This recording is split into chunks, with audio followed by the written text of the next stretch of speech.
Assalamualaikum warahmatullahi wabarakatuh.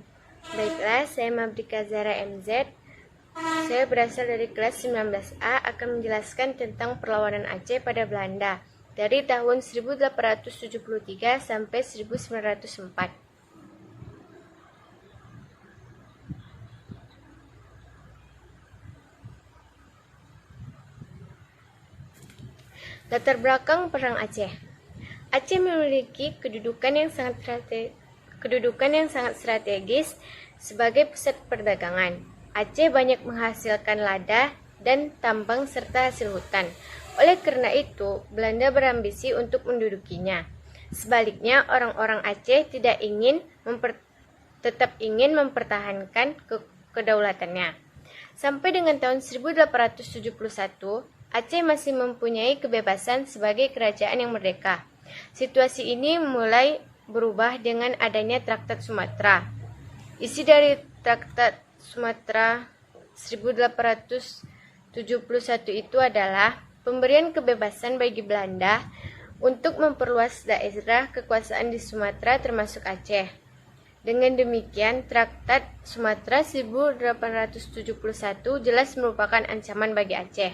Karena itu, Aceh berusaha untuk memperkuat diri dengan mengadakan hubungan dengan Turki, konsul Italia, bahkan dengan konsul Amerika Serikat di Singapura.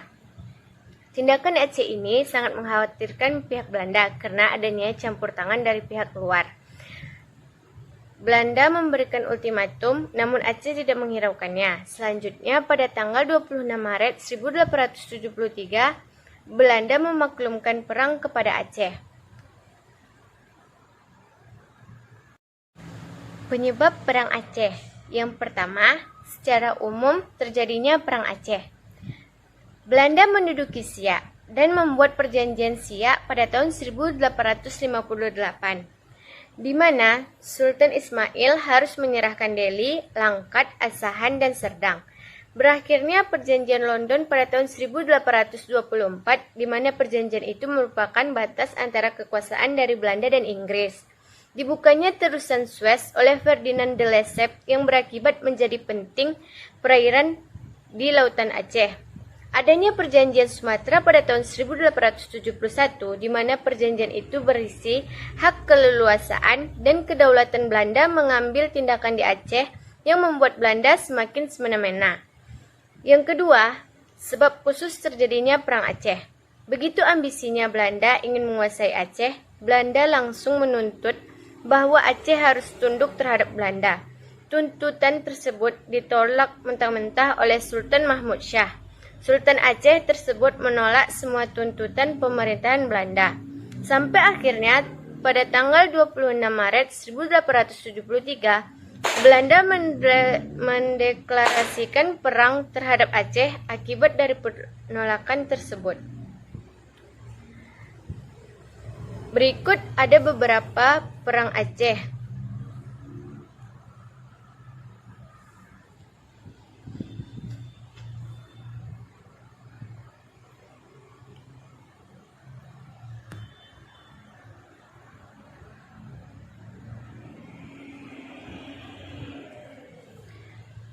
Perang Aceh yang pertama. Sebelum terjadinya peperangan, Aceh telah melakukan persiapan-persiapan.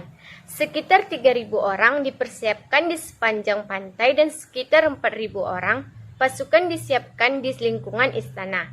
Pada tanggal 5 April 1873, pasukan Belanda di bawah pimpinan Mayor Jenderal J.H.R. Kohler melakukan penyerangan terhadap Masjid Raya Baitur Rahman Aceh.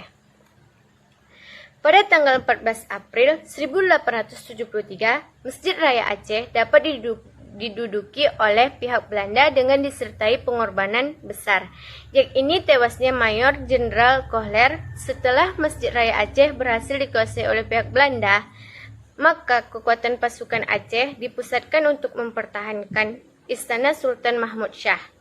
Dengan dikuasainya Masjid Raya Aceh oleh pihak Belanda, banyak mengundang para tokoh dan rakyat untuk bergabung berjuang melawan Belanda. Tampillah tokoh-tokoh seperti Panglima Polim, Tengku Imam Lueng Bata, Cut Bantah, Tengku Cik Ditiro, Tengku Umar dan istrinya Cut Nyak Den. Serdadu Belanda kemudian bergerak untuk menyerang istana kesultanan, dan terjadilah pertempuran di istana kesultanan. Dengan kekuatan yang besar dan semangat jihad, para pejuang Aceh mampu bertahan, sehingga Belanda gagal untuk menduduki istana.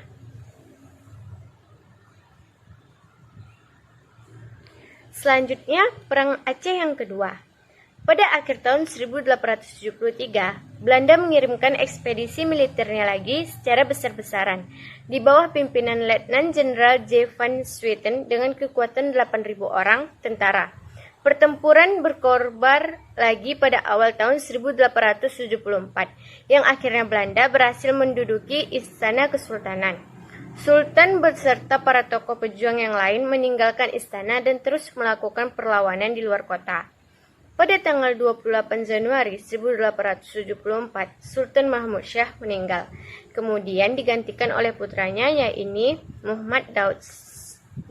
Muhammad Daud Shah. Sementara itu, ketika utusan Aceh yang dikirim ke Turki, yaitu Habib Abdurrahman, tiba kembali di Aceh tahun 1879, maka kegiatan penyerangan ke pos-pos Belanda diperhebat. Habib Abdurrahman bersama Tengku Cik Ditiro dan Imam Lueng Bata mengatur taktik penyerangan guna mengacaukan dan memperlemah pos-pos Belanda. Menyadari betapa sulitnya mematahkan perlawanan rakyat Aceh, pihak Belanda berusaha mengetahui rahasia kekuatan Aceh, terutama yang menyangkut kehidupan sosial budayanya. Oleh karena itu, pemerintah Belanda mengirim Dr. Snok Hargroenye, atau seorang ahli tentang Islam, untuk meneliti soal sosial budaya masyarakat Aceh. Dengan menyamar sebagai seorang ulama dengan nama Abdul Ghaffar, ia berhasil masuk ke Aceh. Hasil penelitiannya dibukukan dengan judul The Acehers, atau Orang Aceh. Dari hasil penelitiannya, dapat diketahui bahwa Sultan tidak mempunyai kekuatan tanpa persetujuan para kepala di bawahnya, dan ulama mempunyai pengaruh yang sangat besar di kalangan rakyat. Dengan demikian, langkah yang ditempuh oleh Belanda ialah melakukan politik yang disebut Divide and Imper, atau memecah belah dan menguasai. Cara yang ditempuh kaum ulama yang melawan harus dihadapi dengan kekerasan senjata. Kaum bangsawan dan keluarganya diberi kesempatan untuk masuk Korps Pamong Praja di lingkungan pemerintahan kolonial. Selanjutnya, Perang Aceh ketiga. Belanda mulai memikat hati para bangsawan Aceh untuk memihak kepada Belanda. Pada bulan Agustus 1893, Tengku Umar menyatakan tunduk kepada pemerintah Belanda dan kemudian diangkat menjadi Panglima Militer Belanda. Tengku Umar memimpin 250 orang pasukan dengan persenjataan lengkap, namun kemudian bersekutu dengan Panglima Polim menghantam Belanda. Tentara Belanda di bawah pimpinan J.B. van Hertz berhasil memukul perlawanan Tengku Umar dan Panglima Polim. Tengku Umar menyingkir ke Aceh Barat dan Panglima Polim menyingkir ke Aceh Timur dalam pertempuran di Meulaboh pada tanggal 11 Februari 1899. Tengku Umar gugur. Sementara itu, Panglima Polim dan Sultan Mahmud Shah, Sultan Muhammad Daud Shah, masih melakukan perlawanan di Aceh Timur. Belanda berusaha melakukan penangkapan pada tanggal 6 September 1903. Panglima Polim beserta 150 orang prajuritnya menyerah. Setelah Belanda melakukan penangkapan terhadap keluarganya, hal yang sama juga dilakukan terhadap Sultan Muhammad Daud Shah pada tahun 1904. Sultan Aceh dipaksa untuk menandatangani plakat pendek yang isinya sebagai berikut. Aceh mengakui kedaulatan Belanda atas daerahnya. Yang kedua, Aceh tidak diperbolehkan berhubungan dengan bangsa lain selain dengan Belanda. Yang ketiga, Aceh menaati perintah dan peraturan Belanda.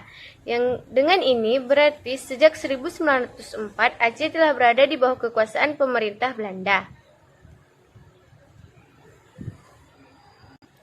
Selanjutnya, Perang Aceh yang keempat. Perjuangan rakyat Aceh dilanjutkan oleh Cut Nyak Den dan Cut Mutia. Peperangan terus dilakukan hingga akhirnya Cut Nyak Den tertangkap dan diasingkan ke Sumedang. Cut Nyak Den pun wafat pada tanggal 6 November 1908 di Sumedang. Sedangkan Cut Mutia sendiri gugur dalam pertempuran di hutan Pasai pada tanggal 24 Oktober 1913. Sultan Muhammad Daud Shah pun menandatangani surat perjanjian Plakat Feudal atau Coret Valklaring, yang artinya Kesultanan Aceh tunduk terhadap pemerintah Belanda. Taktik perang Belanda menghadapi Aceh. Taktik perang gerilya Aceh ditiru oleh Van Hertz, di mana dibentuk pasukan Marechaussee yang dipimpin oleh Hans Christoffel. Dengan pasukan kolon macan yang telah mampu dan menguasai pegunungan, hutan rimba raya Aceh untuk mencari dan mengejar gerilyawan Aceh. Taktik berikutnya yang dilakukan Belanda ialah dengan cara penculikan anggota keluarga gerilyawan Aceh. Misalnya Christopher menculik Permaisuri Sultan dan Tengku Putra pada tahun 1902. Van der Maten menawan putra Sultan Tunku Ibrahim. Akibatnya Sultan menyerah pada tanggal 5 Januari 1902 ke Sikli dan berdamai. Van der Maten dengan diam-diam menyergap Tangsel kembali. Panglima Polim dapat meloloskan diri. Tetapi sebagai gantinya ditangkap putra Panglima Polim, Cutpo Radu, saudara perempuannya, dan beberapa keluarga terdekatnya.